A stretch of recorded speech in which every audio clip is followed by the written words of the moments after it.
La Yesu.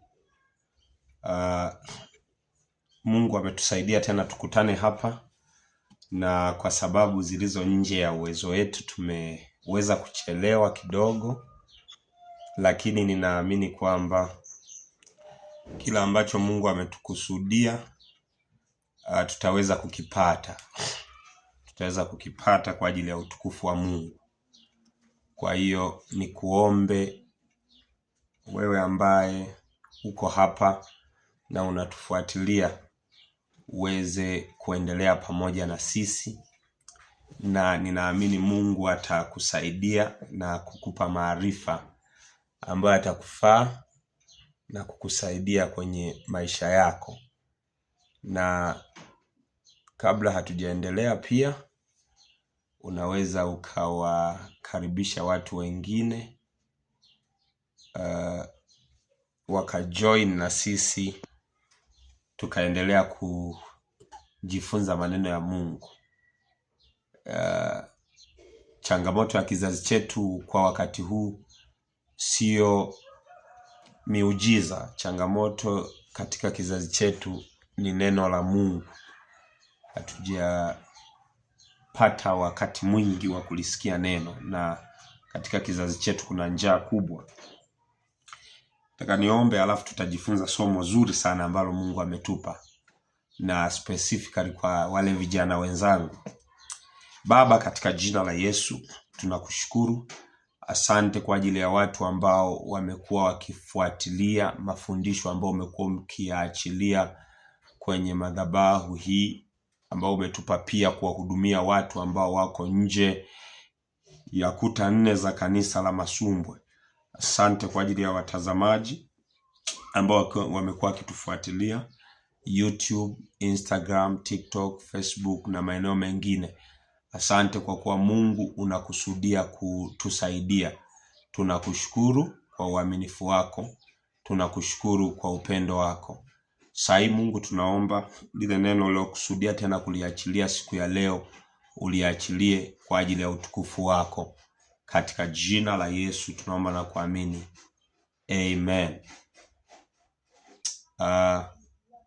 Tutajifunza kwa habari ya mambo muhimu unayopaswa kuyazingatia unapotaka kuanza safari ya mahusiano na mtu. Leo kidogo nitafundisha kwenye eneo la mahusiano, mambo muhimu ya kuyafahamu unapotaka kuingia kwenye ndoa au kuanza mahusiano, kuingia kwenye uchumba na mtu yoyote. Haya ni mambo machache ambayo Mungu ameniruhusu ni share kwa experience kidogo, lakini pia ameweka mzigo ndani yangu ni yazungumze, ili yeyote ambao utakuwa unafuatilia hapa yatakusaidia na yatamsaidia mtu mwingine. Unaposhare pia unawafikia watu wengi zaidi, na ujumbe ambao Mungu amekusudia unaendelea kuwafikia watu wengi zaidi. Jambo la kwanza, lazima ufahamu Mungu aliweka mpango wa kuoa na kuolewa kwa sababu alijua ili mwanadamu atimize kusudi la Mungu kwenye maisha yake, ni vizuri awe na mwenzi wake, awe na mwenzake. Na Mungu akaachilia mpango wa ndoa ili hawa watu wawili watakapokuwa wameingia kwenye ndoa au kwenye agano hili waweze kufikia maono yao au kufikia mpango ambao Mungu alikusudia. Na utaona hii katika kitabu cha Mwanzo sura ya 2 mstari wa 18. Kitabu cha Mwanzo sura ya 2 mstari wa 18.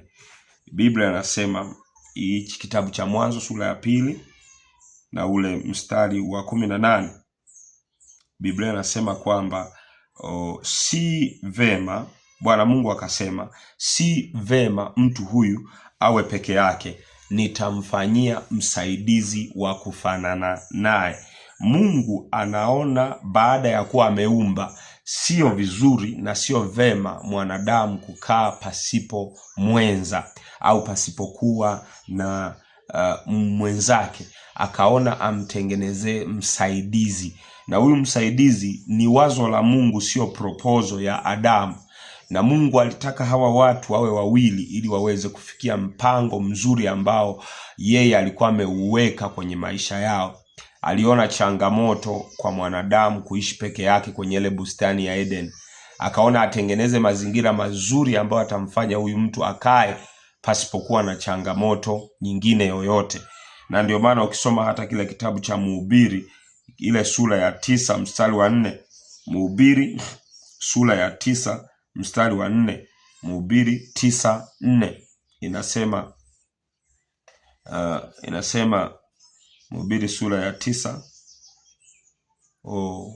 mstari ule wa 4 inasema, kwa kuwa liko tumaini kwa yule aliyeambatana na wote walio hai, maana ni afadhali mbwa aliye hai kuliko simba aliyekufa. Kwa Mungu anajua kuambatana ndiko kunakoleta matokeo makubwa kwenye maisha. Kuambatana, anasema liko tumaini kwa yule aliyeambatana na yule aliye hai. Kumbe Mungu alitaka mtu anapokuwa peke yake hawezi akatimiza baadhi ya maono au mpango ambao amekusudia. Mungu akakusudia aumbe pia mwanamke ambaye atakuja kumsaidia huyu mtu kutimiza maono hayo. Ukiendelea utawagundua kwamba ni mpango wa Mungu. Kwa ndoa ni mpango wa Mungu muhimu. Ni muhimu kutimiza mpango huu ndani ya muda. Kwa pia ili uoe au uingie kwenye kusudi la Mungu na uishi maono kwa uzuri zaidi, ni vizuri kutimiza mpango huu ndani ya muda. Kuna muda ambao umewekwa wa wewe kuingia kwenye ndoa. Kuna muda ambao umewekwa wa wewe kuwa kwenye mahusiano. Huo muda ukiuchezea ukapita, trust me, utakuja kuingia, lakini unaweza ukaja ukaingia kwa kukosea, au unaweza ukaja ukaingia kwa kujilazimisha. Yaani kuna watu sasa hivi wamefika umri ambao yoyote atakayekuja naweza kuolewa naye au ninaweza kumuoa yoyote yule. Kwa nini wamefikia hizi nyakati? Ni kwa sababu huko nyumba walipokuwa kwenye muda ambao wangeingia kwa hiari yao wenyewe, walikuwa bize, wakaona ni kitu ambacho sio cha muhimu. Wengine wakakimbilia kutafuta pesa, wengine wakakimbilia kutafuta maisha, wengine wakakimbilia kujali elimu, akataka mpaka apate PhD ndipo aolewe, ademand sifa fulani ndipo aingie kwenye ndoa aoe. Sasa anapofikia wakati wa kutaka kuoa, kila mtu anamkataa kwa sababu ya umri wake. Umri ni mkubwa, mwingine anaona una elimu kubwa sana, wewe hatuwezani. Kwa nini? Kwa sababu ndoa ni mpango wa Mungu unaopaswa kutimizwa ndani ya muda. Jambo la pili, ndoa ni njia ya kufikia kusudi la Mungu katika maisha ya mtu. Mungu alipoliumba kusudi ndani ya maisha ya mtu, alitaka mtu awe na mwenzi wake. Mwenzi wake kama mshauri. Nisikilize, kama unanifuatilia saa hii, nataka ugundue kwamba kama utalidharau hili eneo, kuna namna hutoaminika, kuna namna utafeli tu. Wengine wakimbilia, kwa nini mhubiri fulani hajaoa? Kwa nini mhubiri fulani hajaoa? In fact, kwenye imani tulionayo na kwenye kanisa ambalo mimi ni mchungaji, tunaamini ili umtumikie Mungu vizuri, lazima uwe umeoa. Lazima uwe kwenye ndoa. Timotheo anazungumza, anasema kama mtu asiyeweza kumtunza mke wake, anawezaje kulichunga kanisa la Bwana? Na kwa kweli kuna wachungaji wengi wanaibuka wanasema, bwana, unaweza kuwa mchungaji pasipo mke. Wewe nisikilize, mke ni wa muhimu kwenye huduma zaidi ya kawaida. Ndio maana wachungaji wengi ambao hawako kwenye ndoa mara nyingi hatuwaamini. Hata mimi nimewahi kuwa mchungaji nikiwa sijaoa, lakini kiukweli imani kwa mchungaji ambaye hajaoa ni ndogo. Na hiyo utaiona kwenye kitabu cha Mwanzo sura ya 1 na ule mstari wa 28. Mwanzo 1:28. Biblia inasema Mungu akawabarikia. Baraka za Mungu huwa zinatoka kwa watu walioambatana. Baraka za Mungu huwa zinatoka kwa watu walioambatana. Mungu akawabarikia. Mungu aliwabarikia Adamu na Eva. Na ukisoma kitabu cha Mwanzo hii sura ya 1, utagundua kwamba hii inazungumza katika ulimwengu wa roho. Ilikuwa ni mawazo ya Mungu katika ulimwengu wa roho. Mungu anawabarikia, anawaambia zaeni mkaongezeke. Anawaambia zaeni mkaongezeke. Maana yake anagundua kwamba huyu mtu akiwa peke yake, kwanza uwezo wa kuzaa unakuwa sio mzuri. Uwezo wa kuzaa sio mzuri. Utazaaje huko peke yako?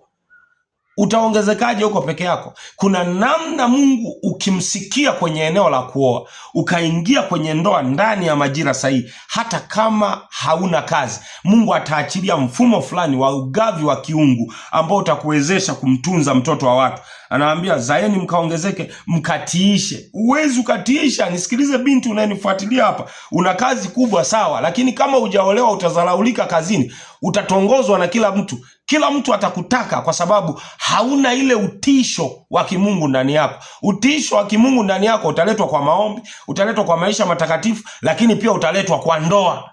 Utaletwa kwa wewe kuingia kwenye agano. Hili ni agano la Mungu na mtu.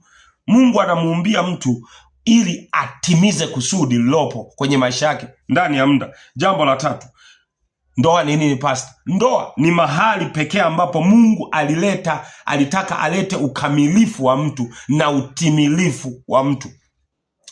Ndoa ni mahali pekee pa kuleta ukamilifu na utimilifu. Kitabu cha Mhubiri sura ya 4 mstari wa 9 mpaka wa 12. Biblia inasema hivi: afadhali kuwa wawili kuliko mmoja, maana wapata ijara njema. Hii ni Biblia inazungumza afadhali wawili kuliko mmoja. Afadhali wawili. Maana afadhali mtu aliyeoa, sio mmoja. Anaendelea anasema wakiwa wawili wanapata ijara njema kwa kazi yao. Ukiendelea ule mstari wa 10 anasema kwa maana wakianguka mmoja wao atamuinua mwenzake. Ndoa ni mpango wa Mungu wa kufanya hata kiroho chako kiimarike, kiroho chako kisimame, uchumi wako usimame. Kwa nini? Mkiwa wawili, unapokosea mwenzio atakwambia hapana, hii tabia ndugu yangu itatuangusha, utaleta magonjwa kwenye familia. Leo kuna wababa ambao wakitenda dhambi, mwanamke akihoji ulikuwa wapi, wanakimbilia kusema mimi ndio baba wa hii nyumba, mimi ndio msimamizi wa hii nyumba. No, hata kama ni msimamizi wa hii nyumba lazima uonywe. Lazima tukukemee, tukwambie hichi kitu unachotenda sio sawa, sio sahihi. Nisikilize mwanaume unayenifuatilia kwenye video hii. Dhambi ukiijengea mazingira na kuiwekea wigo itakuwa. Na ikikuwa itabeba mimba. Ikibeba mimba mwisho wake itazaa mauti. Mungu anataka pale ambapo unapokuwa umeanguka umwache mwenzi wako akuinue, akuambie hapa umekosea. Na wewe mama, hata kama umeolewa, uko kwenye ndoa, kuna namna ya kutoa ushauri kwa mume wako. Huwa ninapenda kusema ndani ya kila mwanaume kuna simba ametulia. So unapoongea na simba unatakiwa uwe na hekima ya kuzungumza naye. Mungu anataka ushauri, lakini Mungu anataka ushauri kwa hekima. Uwezi ukamshauri mfalme kwa maneno ya unavyotaka wewe mwenyewe. Uwezi ukafanya hivyo. Ndoa ni mahali pa kuleta ukamilifu. Anasema tena wawili wakilala pamoja watapata joto. Ngoja tuendelee mbele kidogo, hii inafurahisha zaidi. Mambo ya kuzingatia unapotaka kuoa au kuolewa. Hapa ninataka nizungumze na vijana wenzangu. Mimi ni mchungaji kijana, na kwa neema ya Mungu amenisaidia. Na mambo ya kuzingatia unapotaka kuingia kwenye ndoa. Jambo la kwanza, lazima uoe mtu ambaye umefungiwa naye nira moja. Yaani kama ameokoka, kama wewe umeokoka, lazima uolewe na mwanaume aliyeokoka. Kama wewe umeokoka, lazima uoe mwanamke aliyeokoka. Tena usiangalie vigezo vidogo vidogo hivi. Leo kuna watu wanaangalia vigezo vya mwilini. Oh, ana kazi. Oh, ana hela. Oh, ana... Nisikilize, hivyo vigezo haviji kuleta amani ya ndoa. Vigezo vya muhimu sana vya kuuliza kwa binti ambaye ana future na ndoa yake. Kigezo cha kwanza, je, ameokoka? Kigezo cha pili, je, amejazwa Roho Mtakatifu? Kigezo cha tatu, je, ni mwaminifu kwa Mungu kwenye zaka? Kwa sababu kwenye zaka pia itatuonyesha jinsi ambavyo ni mwaminifu kwenye zaka. Kama huyu mtu anaiba zaka, achelewi kukuchiti, lazima atakutoroka tu kazini. Ndio maana binti akija, hata kijana akija anataka kumuoa binti fulani, kama kijana atoagi zaka, tunamwambia tu unaoa jambazi. Lakini be very careful, unayemuoa ni jambazi ambaye anatafutwa na serikali ya mbinguni kwa sababu ya kuibia mapato. My Lord, my God. Kwa lazima uoe mwanamke au uolewe na mwanaume ambaye mmefungiwa nira moja. Na hii utaiona kwenye kitabu cha Amos sura ya 3 mstari wa 3. Inasema, je, watu wawili wanaweza kwenda njia moja wasipokuwa wamepatana? Ukumbuke anayeolewa au unayeolewa naye ni mtu utakayeishi naye maisha yote. Na hili swala ni la kiroho, ni la muhimu mno. Unaolewa kwa mfano na miaka 25. Unaenda kuishi na huyu baba mpaka kifo kitakapowatenganisha. Alafu unasema mimi mradi tu ana gari, mradi ana kazi. Nataka nikwambie hicho kielele chako yatakutokea puani. Kiroho cha mtu kinamata kuliko pesa yake. Maisha ya kiroho cha mtu, maono alionayo, nidhamu alionayo juu ya maisha matakatifu ni jambo la muhimu sana. Usitishwe na pesa alionayo.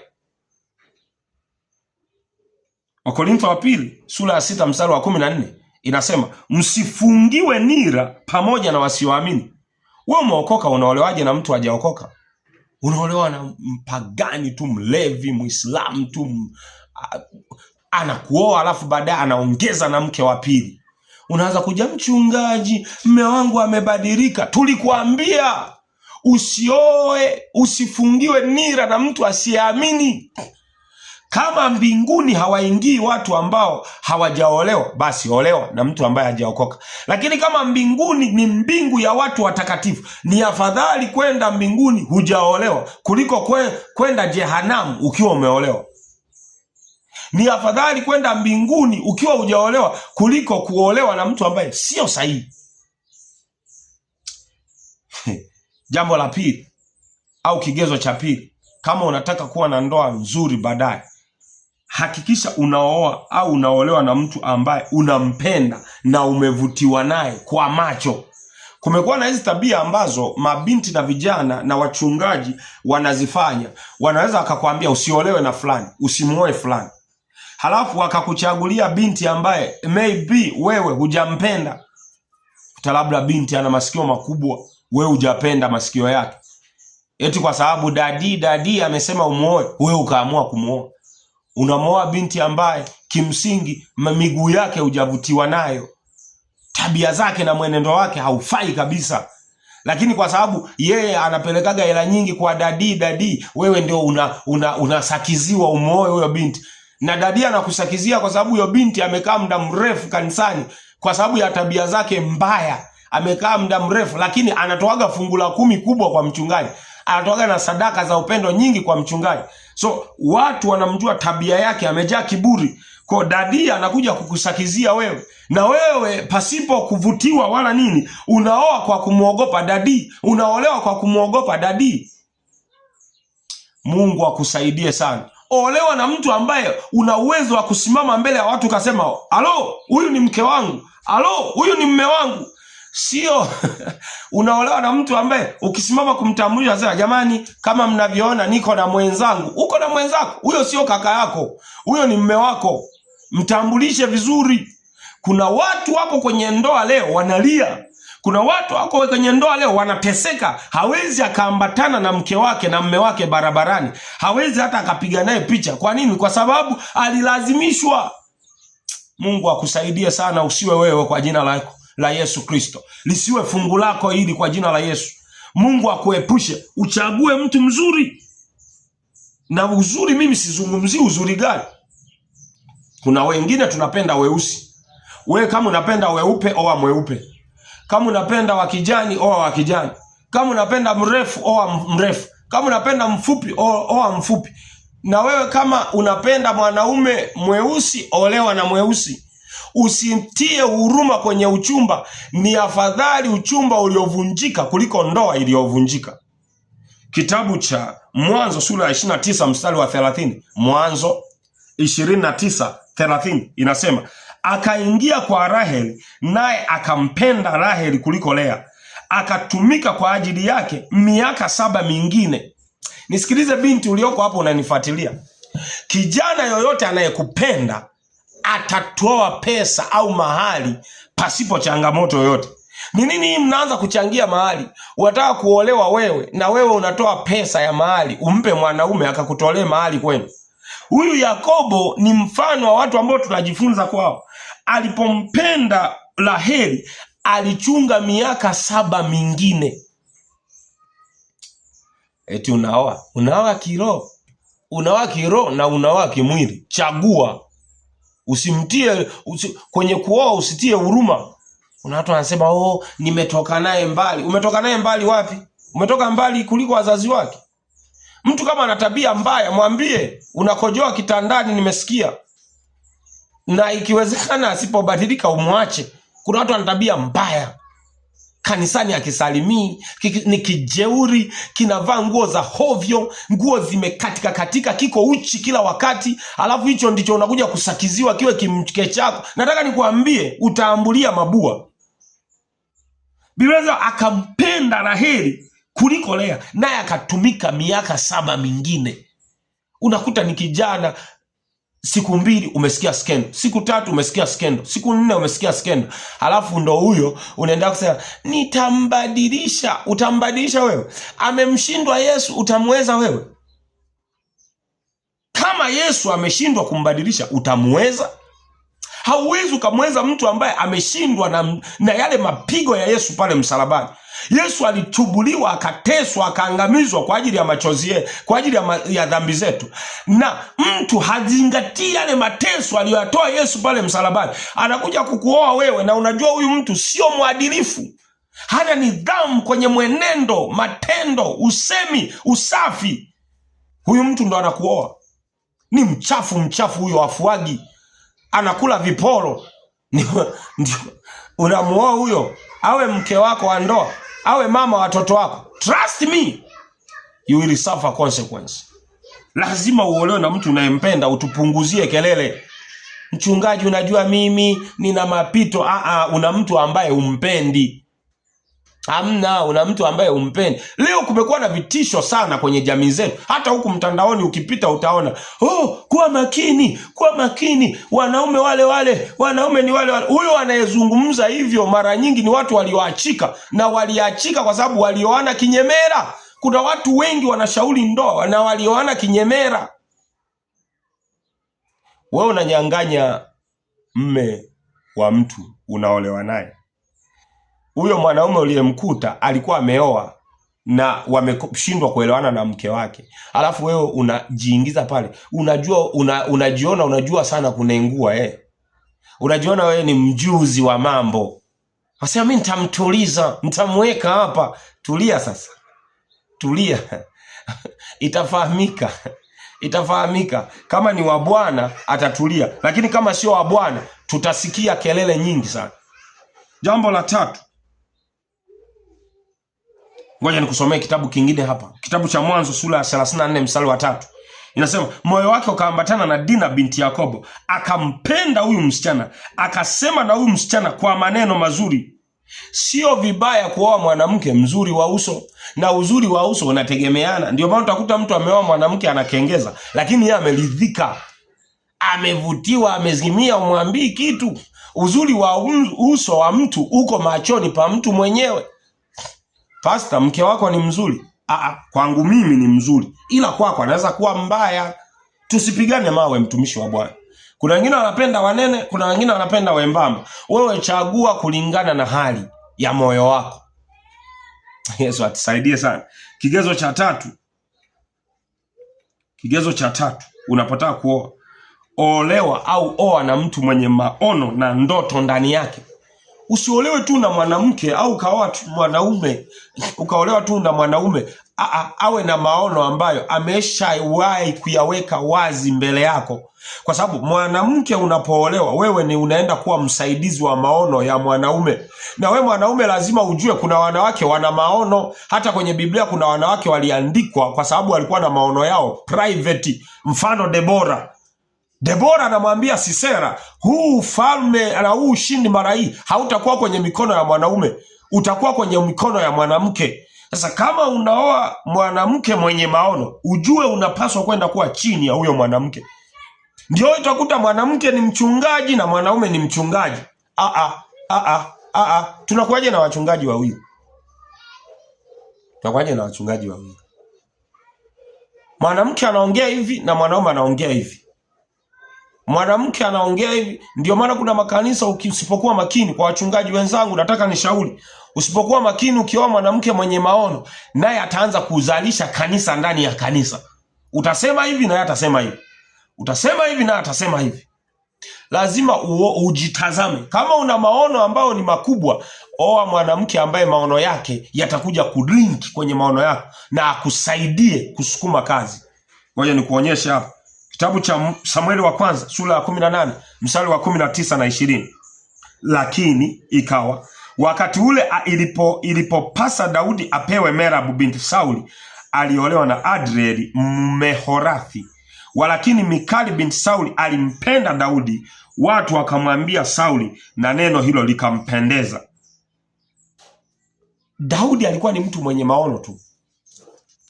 Hakuwa mtu ambaye ana chochote, alikuwa anatokea familia tu ya kawaida.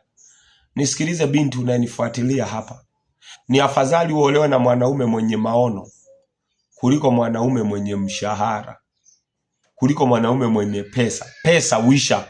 Siku hizi kuna makungwi wanatoa ushauri, lazima mwanaume awe na kitu, awe na nini. Sawa, mimi sikatai, mimi sipingi.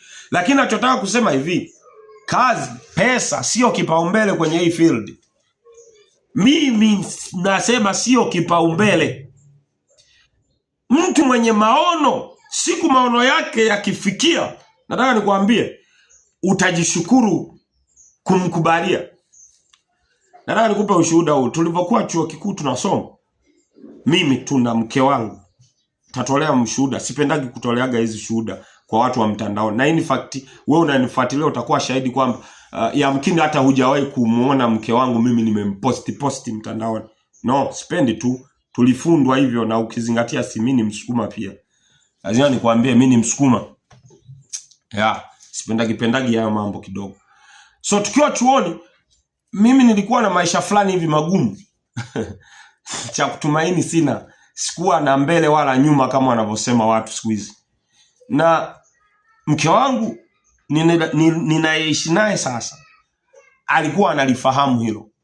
Lakini aliamua kuamini yale niliyomwambia. Nilimwambia kuna siku utakuwa mama na nitakupenda na nitahakikisha unapata unachokihitaji. Why? Kwa sababu nilikuwa nina maono. What is vision? Vision is the clear image of the future.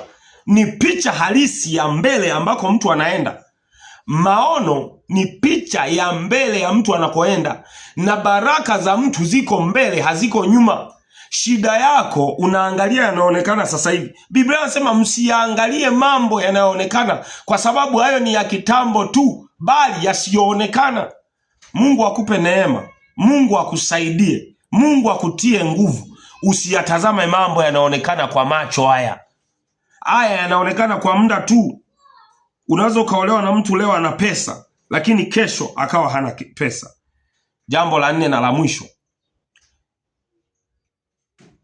Amua kuolewa na mtu ambaye ana hekima ya Mungu ndani yake.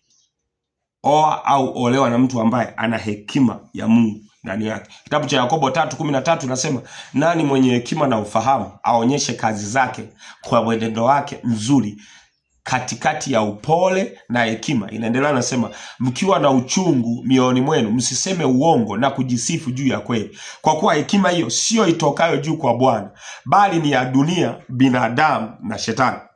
Hekima huwa inatusaidia kuamua mambo kwa utulivu.